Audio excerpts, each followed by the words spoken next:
성도님들 안녕하십니까? 오늘 살펴볼 말씀은 신명기 30장입니다. 신명기 30장은 모세의 네 번째 설교의 후반부입니다.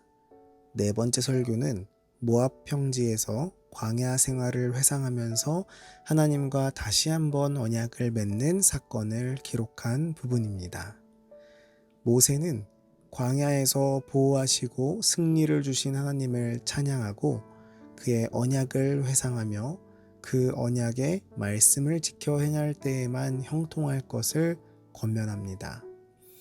신명기 30장에서 하나님께서는 혹시 잘못하여 포로로 잡혀갔을지라도 진심으로 하나님께 돌아온다면 하나님께서 축복하시고 이끄셔서 높여주실 것을 약속하셨습니다. 두 번째 부분은 하나님의 명령을 지키는 것은 어려운 것이 아니라는 것을 설명하고, 세 번째 부분에서는 생명의 길과 사망의 길을 제시하며 생명의 길에 거할 것을 권하고 있습니다. 2절에 여호와께로 돌아와. 모세는 참된 회개가 어떤 것인지를 일깨워주고 있습니다. 회개란 단순히 자기의 잘못을 후회하거나 뉘우치는 것으로 그치는 것이 아닙니다.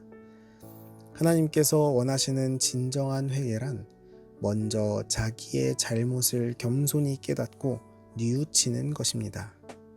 다음으로 과감히 그 죄악의 자리를 떠나서 하나님께로 돌아오는 것입니다. 그리고 마지막으로 하나님 안에서 하나님의 말씀만을 따라 올바른 삶을 살아가는 것입니다. 그리고 이 회개에 대한 진실함은 순종을 통해 드러나게 될 것입니다. 올바른 회개를 통해 우리가 순종으로 나아가고 칭의를 얻어 주께서 보시기에 아름다운 주의 자녀 되기를 간절히 바랍니다. 6절에 마음의 할례를 베푸사. 할례는 본래 하나님과 이스라엘 사이의 언약 관계를 나타내는 상징적 징표였습니다. 즉 이것은 이스라엘이 모든 제약된 것을 제거해버리고 하나님께 온전히 헌신할 것을 나타내는 상징적 의식이었죠. 따라서 옛 언약하에서 이루어졌던 이러한 육신의 할례는 어디까지나 새 언약하에서 이루어질 마음의 할례를 예표했던 그림자였습니다. 새 마음을 심어주사 그들을 다시 새 언약하의 새 백성으로 삼으시겠다는 은총의 선포인 것입니다. 그런데 이 새 언약은 그리스도 안에서 그리스도로 말미암아 최종적으로 완성됩니다. 11절에 이 명령은 내게 어려운 것도 아니요 먼 것도 아니라. 어려운에 해당되는 원어 팔라는 인간으로서는 어찌할 수 없을 정도로 기이하거나 놀라운 일을 의미합니다.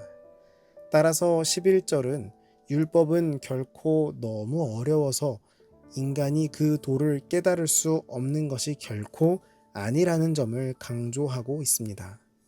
실제로 하나님의 말씀은 하늘에 감추어져 있는 비밀스러운 것이 아니라 이미 인간에게 밝히 계시되어 있는 말씀입니다. 그렇기 때문에 누구라도 쉽게 깨닫고 이해할 수 있습니다. 물론 이것은 상대적인 것이기는 합니다. 왜냐하면 심령이 완악한 자나 영적인 분별력이 없는 자, 하나님과의 영적인 교류가 없는 사람은 하나님의 말씀을 보거나 듣고도 깨닫지 못하기 때문입니다. 따라서 하나님의 말씀을 대함에 있어서는 무엇보다도 어린아이와 같이 단순하고 가난한 심령이 필요합니다.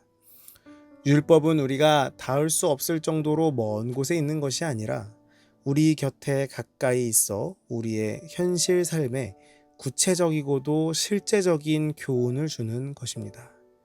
우리의 삶 가운데 가까이 있고 내 삶에 맞춰서 주어지는 주님의 음성에 귀 기울이고 순종하기를 연습하는 우리 모두가 되기를 간절히 바랍니다. 15절에 생명과 복과 사망과 화. 하나님께서 인간을 위해 예비해 놓으신 길은 생명 및 복의 길과 사망 및 화의 길이라고 하는 단 두 갈래 길밖에 없습니다. 이러한 사실에 대해서는 후일 예수께서도 좁은 문과 넓은 문의 비유로서 우리에게 명확하게 교훈을 주셨습니다.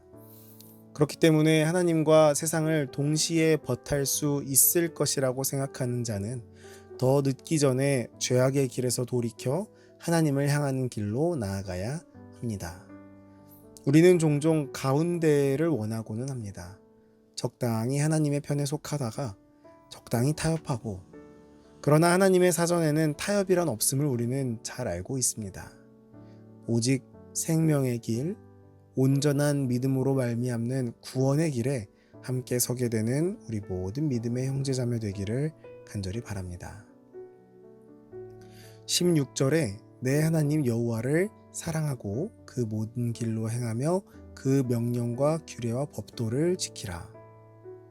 말씀에 순종하라는 명령보다 이 같은 권고가 먼저 나옴에 우리는 주목해야 합니다. 하나님을 사랑하는 것은 성도의 마땅한 본분입니다. 그리고 그 말씀에 순종하는 것은 하나님을 사랑할 때 자연스럽게 나타나는 외적인 표현임을 우리는 잘 알고 있습니다. 사랑이 먼저입니다. 사랑이 없는 순종은 외식이고 속이 빈 껍데기라고도 할 수 있습니다. 우리의 마음 가운데 하나님의 사랑이 먼저 있기를 간절히 바랍니다. 우리가 먼저 해야 할 것은 예수님 사랑, 그리고 이 사랑으로부터 시작되는 자연스러운 표현의 순종이 우리 가운데 있기를 간절히 바랍니다. 20절에 그를 의지하라. 의지하다에 해당하는 다바크는 굳게 연합하다, 착 달라붙다, 밀접히 결합하다라는 뜻을 가지고 있습니다. 따라서 이 말은 각별한 애정이나 우정을 나누는 사이를 의미하는데요. 이것은 곧 하나님과 언약을 맺고 있는 자들이 형식적으로 또는 엄격한 규정 때문에 하나님과의 관계를 이루기보다는 친밀한 관계 속에서 하나님과 연합해야 함을 우리에게 알려주고 있습니다. 이처럼 하나님과 친밀한 관계 속에서 그분과 가까이 하며 그의 말씀을 굳게 붙드는 것, 이것이 바로 모세 설교의 핵심이자 축복과 생명을 길이 누리는 참된 비결입니다. 오늘 우리는 모세의 네 번째 설교의 후반부를 살펴봤습니다. 하나님과의 언약은 여전히 우리와도 유효합니다. 하나님을 사랑하고 순종하며 그분을 따라가면 복 주시며 영생을 얻습니다. 간단하고도 분명한 진리가 우리에게 다시 한번 주어졌습니다. 하나님의 말씀에 순종하고 믿고 구원을 얻는 것은 물론 쉬운 일은 아닙니다. 그러나 불가능한 일이 아닙니다. 하나님께서는 우리에게 분명하게 약속하셨습니다. 나는 너의 생명이니 나를 택하라. 우리 앞에 놓여져 있는 두 가지 길, 곧 생명의 길과 사망의 길 가운데 주님께서 계시는 생명의 길을 선택하는 우리 모두가 되기를 간절히 바라면서 오늘 새벽 말씀을 마치도록 하겠습니다. 오늘은 청년반의 최윤솔 청년을 위해 기도하겠습니다. 하늘에 계신 아버지, 오늘도 주님 앞에 나와 말씀과 기도로 하루를 시작할 수 있도록 하심에 감사합니다. 오늘은 최윤지 청년을 위해 기도합니다. 대학에 진학하고 새로운 환경에서 공부를 시작했습니다. 주님, 지혜를 허락하시사 주님께 학업을 통해 영광 돌릴 수 있도록 인도하여 주시옵소서.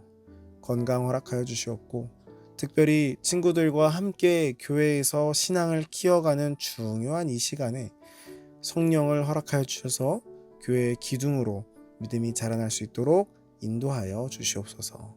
오늘 말씀처럼 우리 모두가 하나님께서 허락하신 생명의 길을 선택하기를 간절히 바랍니다. 주님, 인도하여 주시옵소서. 예수님 이름으로 간절히 기도합니다. 아멘.